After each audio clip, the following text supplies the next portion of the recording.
Hey guys, welcome back to my channel. So today I'm going to be doing another exciting video for the actors out there, and I'm going to be giving you the very best acting tips there are out there, because I got you. So this list is compiled of all of the tips and best acting advice that I've gotten from producers, casting directors, talent agents, other actors themselves. Just a wealth of information is out there. I have compiled, but I believe are the best 10 things that will help you become the actor that you so desire to be. And so I'm going to get right into the video right now. Okay, the number one tip I always hear people say is, if there is anything else that you could be doing, that you would like to do, that piques your interest a little bit, then do that. Because this business is cutthroat. It's definitely a skill. It's what, you put into it. It's all of your practice. It's all of your hard work. It's something definitely you have to hone your craft. You have to learn it. It's a lot of work. And if you don't absolutely love it, like you cannot see yourself doing anything else, like if you go 1 or 2 weeks without acting, you start getting the shakes and like you itching, then this is the business for you. Then definitely stick to it.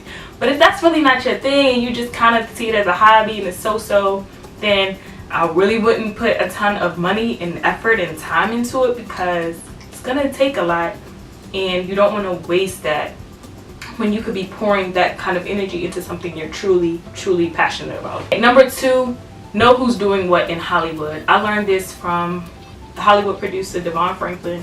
He was amazing, a wealth of information. You have to treat it like a job. You have to know who the casting directors are. If you want to be on a certain television show, find out who the showrunners are. Follow them on social media, engage with them, have conversations with them.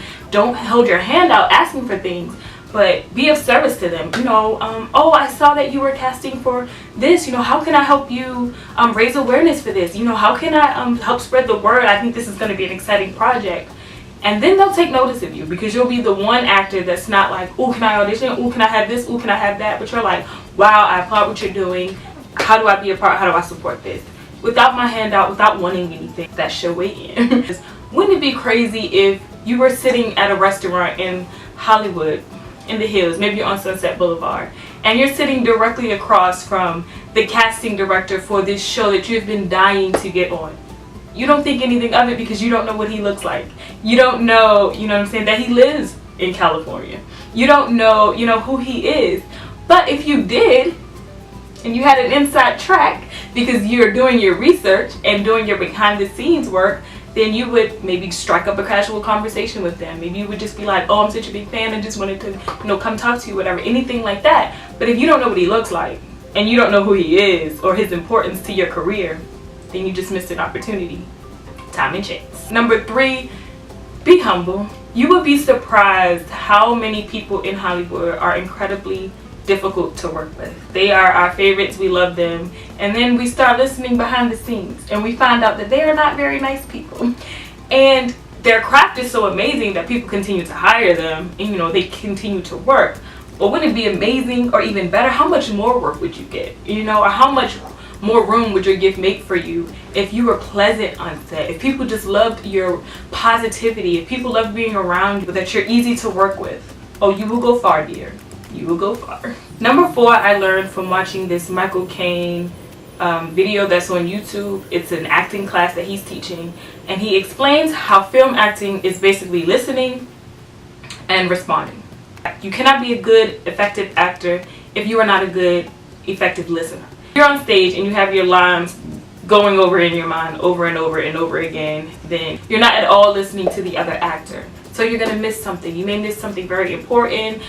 Your portrayal may not be as realistic. You won't be so real.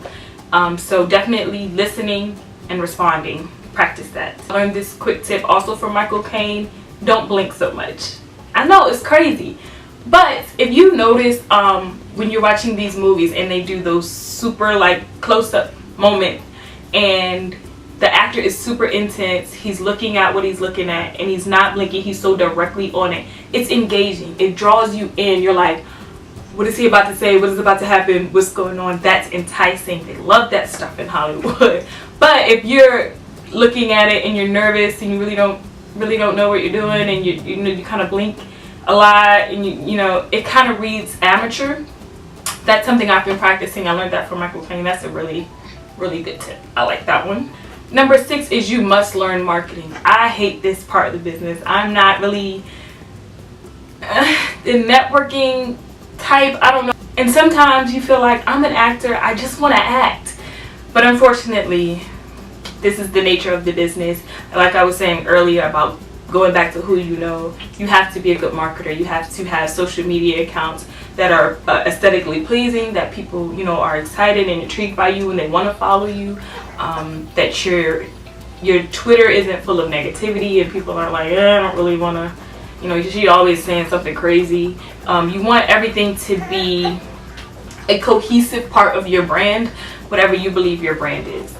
So that's, you know, something I'm still working on, but we all definitely have to learn how to market ourselves so that our faces can get in front of the people that we want to be seen by. 7 is the Meisner technique, living truthfully under imaginary circumstances. So Sanford Meisner has this book, and there are a lot of different acting techniques. And some people like to draw on real life experiences. But I feel like that kind of keeps you in a dark place if you're not doing comedy, if you're doing drama, and everything is so intense. But with Sanford Meisner, he has to take these practice things that you do so that you pay attention to how you naturally respond to situations. Okay, when I'm having tea, how do I hold the cup? What do I usually do?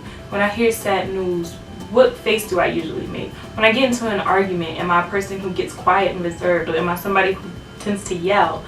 Noticing those things about yourself, knowing yourself inside and out, so that you can have those honest reactions to a situation that is not real.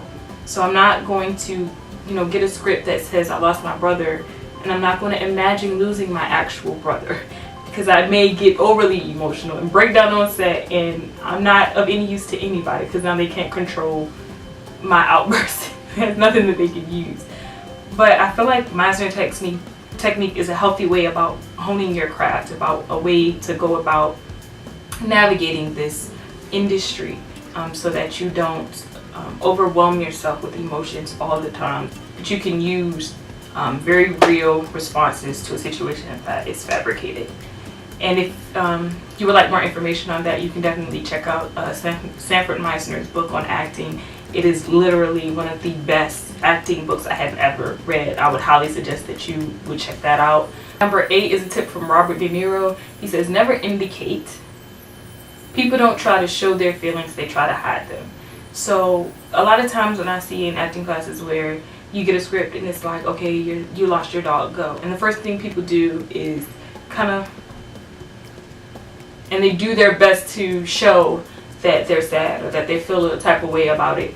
But what Robert De Niro is saying is have an honest reaction to that. In all honesty, if I lost my dog, or if my dog passed or something like that, I'm going to feel a way about it, but I'm not going to overtly try to show people how I feel about it. I'm going to maybe clam up. I'm going to try to hide the true depth of what I'm feeling with a facade, you know, a face, maybe until somebody comes and asks me, you know, how are you really doing?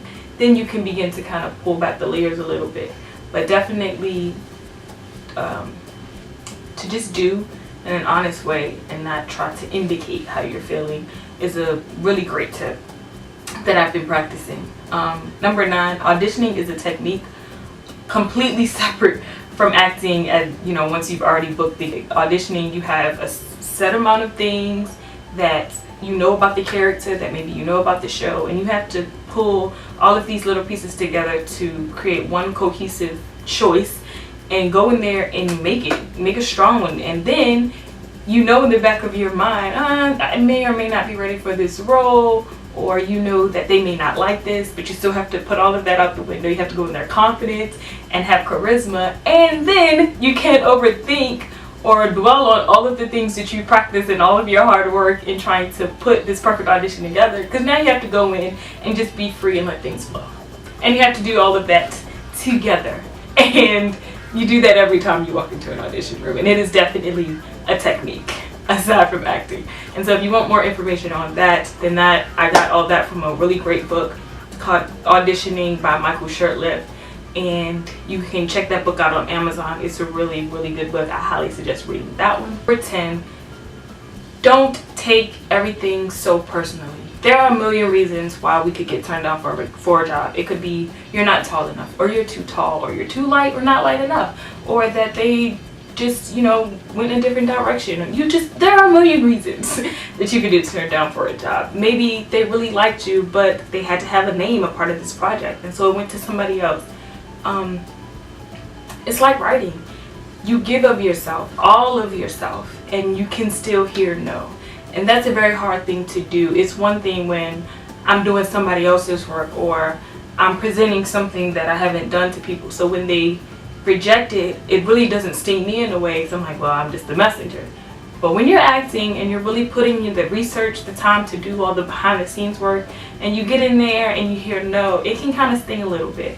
But remember not to take things so personally, because if you're doing the work, it is not because you weren't good enough. It is not because you don't have the talent or the ability. It's just because this may not be right for you. There are hundreds, thousands of actors going out for one role. That's the truth. And so if you don't book it, it is not the end of the world. Move on. There's other opportunities. It is you have to have tough skin, because you will be rejected a lot and you will hear no a lot, but you also will hear yes a ton of times. And those are the moments that are incredibly reassuring to you that, hey, I am doing what I love and I am right where I'm supposed to be. And I pray that those moments for you abound in 2018, and that you find joy and pleasure in all of your endeavors. I hope you guys enjoyed this video. If you did, make sure you give it a thumbs up so that I know and that I continue to make this kind of content for you. If you're not subscribed, be sure to subscribe and leave a comment and let me know how you are headed into 2018 as an actor, or whatever it is that you do, and how you plan on tackling it. Thank you guys, and I will see you guys next time. Bye.